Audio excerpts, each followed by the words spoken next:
Alright, just bear with me while I set up. Here we go.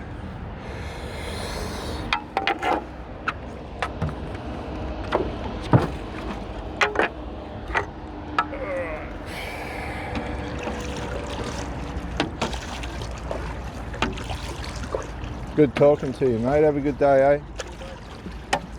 Well, welcome to the channel, viewers, where we're on our way. The Jehovah Witnesses, the great narcissistic religion of possibly all time, no different to the Nazi regime. They will love bomb you with a knowledge that is wrong from the start, so the programming starts right from the beginning. The Jehovah Witnesses are programmed to program people into lies right from the start. They want you to believe their lies. They want you to be indoctrinated with their theological abuse, their narcissistic theological abuse. The Jehovah Witness organization has a crafty system of programming you almost immediately through intrigue, through the question of spiritual welfare. They want you to think that you're going to be harmed or maimed in some way if you're not a part of their devious organization. The Jehovah Witnesses will program your mind right from the start to make you believe that you're going to be judged or left behind by God.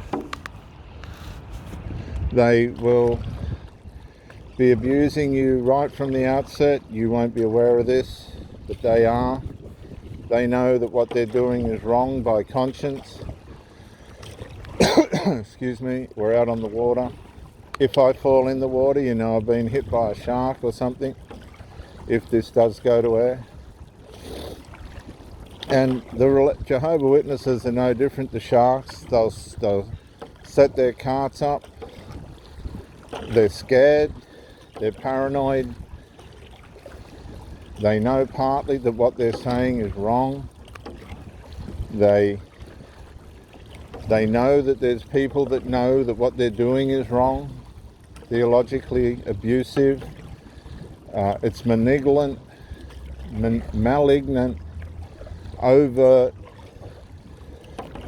community abuse, the way in which they peddle their propaganda right in front of everybody, even outside police stations, public train stations where they can find their prey,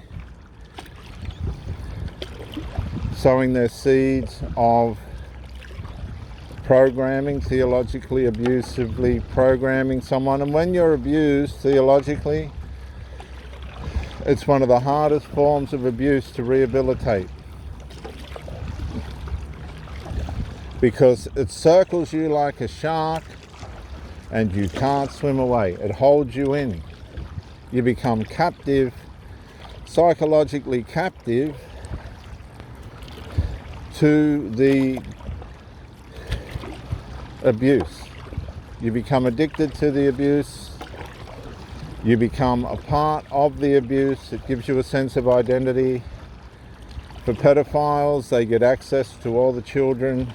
The Jehovah Witnesses don't believe that pedophiles should be reported. The Australian Royal Commission, right down 1 hour from where I live, where they had it. This is a beautiful Central Coast, New South Wales, Australia. I think the Royal Commission was in Sydney, if I've got that right. Forgive me if I haven't.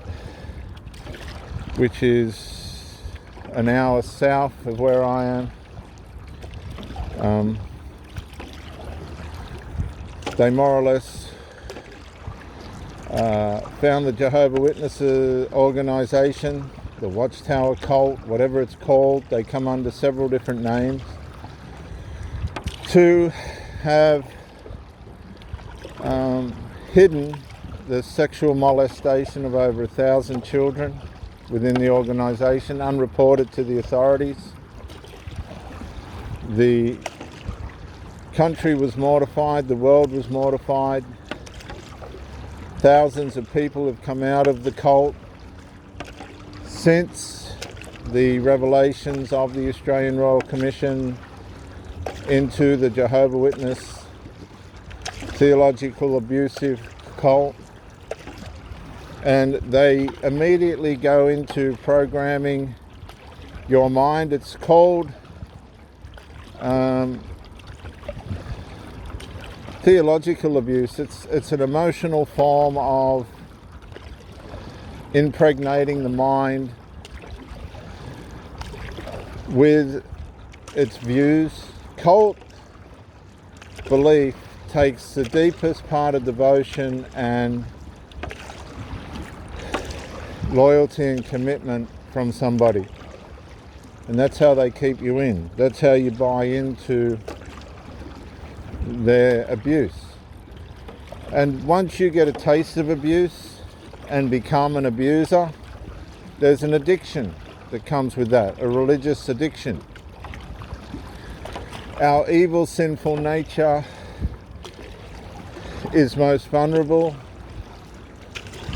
to these theologically abusive idealisms. You feel like you need to spread the virus, the Jehovah Witnessism virus. I call it Jehovah Witnessism. I come up with that name in 2019. If you look through my channel, it's no different to Satanism and all the other cult-isms. The Jehovah Witnesses will love bomb you with such passion, confidence, and belief that it will be hard for you to walk away once they've got their claws in you.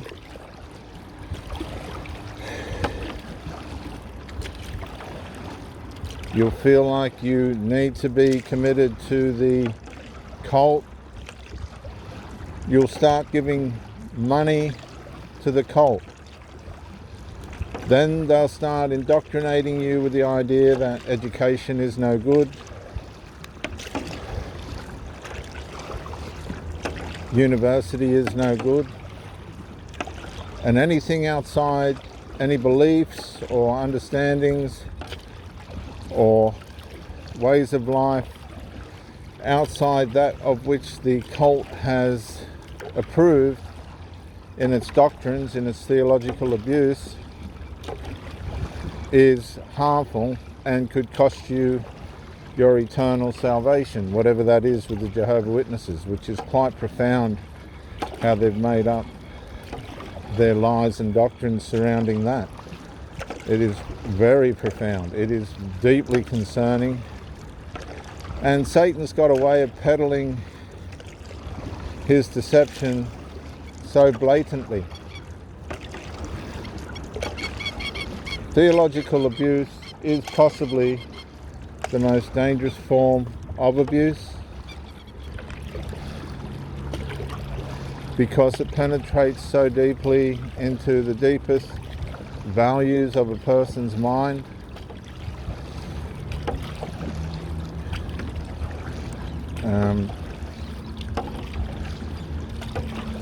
You become passionate, you become programmed, they get you straight into the programs, and this is what a lot of cults do. That's how they get you. They welcome you, they love bomb you, and they continue the love bombing for as long as you'll go along with and be submitted to the idealisms and doctrines of the cult. It's narcissistic because narcissists work the same way. Whilever you're going along with their act, whilever you're putting up with the abuse, whilever you're playing out their fantasy with them, They will work with you and support you and keep you fascinated enough for you to want more. That train's going to Sydney.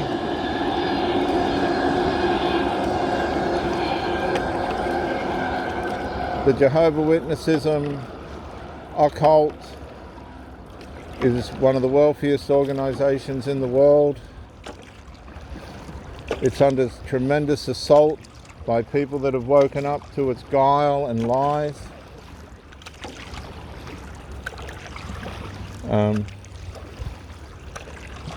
It's being exposed on all fronts. It's blood doctrine, murderous blood doctrine as far as I understand, and you can do your own research on this. It's estimated that over 50,000 people have died from choosing not to take blood under the ruse, lie, theologically abusive premise that blood is not something you should be transfused with, yet they'll transfuse you and indoctrinate you with some of the most pathetic theological concepts and constructs that have been known in the theological world. Their founder was a pedophile. He molested his housekeeper, which led to his marriage demise. Charles Taze Russell led to the demise of his marriage, which was very vicious, the divorce. And apparently he used to call this housekeeper his bunny rabbit or something of this devious nature. But he was a married man, and he ruined his marriage through immorality. The Jehovah Witnesses have views that they don't keep themselves. They've recently shunned one of their own governing body members, Anthony Morris. He was quite something different. He might even come out and begin to, we're hoping he'll do what Ray Franz did when they kicked him out, when he came out. He had a crisis of conscience and started to expose the Jehovah Witnesses for what they were, a lying business using religion as a shopfront. I encourage you, if you're in the Jehovah Witnesses and you're listening to this, look up the Australian Royal Commission, go deeper into the blood doctrines, go deeper into shunning the cruelest form of punishment there is, being taught not to speak to people that love and care about you. If you break up with the cult, it's like going through a divorce in a marriage. You'll be treated like all that time that you spent there was for nothing, because it is. You're wasting your time, valuable time, your life. Millions across the world are rehabilitating from the cult. Some will never find their way back to health and healing. It's dangerous. It maims you. It programs you in a way in which you're so indoctrinated and dependent on the cult that it's very, very hard to be convinced of how dangerous and evil it is. It disguises itself under the integrity and morals of religion. There's sexual immorality right through the cult, because the theological beliefs cause the sinful nature to turn people on themselves, amongst themselves. They are sexually promiscuous. A lot of them are alcoholics, closet drinkers. The stress that it causes on their minds is second to none. It was founded in America, and even the start of it was by a coup. If you look back at it, it was all a coup. And then when a man called Rutherford took it over, that was another coup in which people were sent to jail. And it makes the Nazis look like choir boys, the Jehovah Witnesses.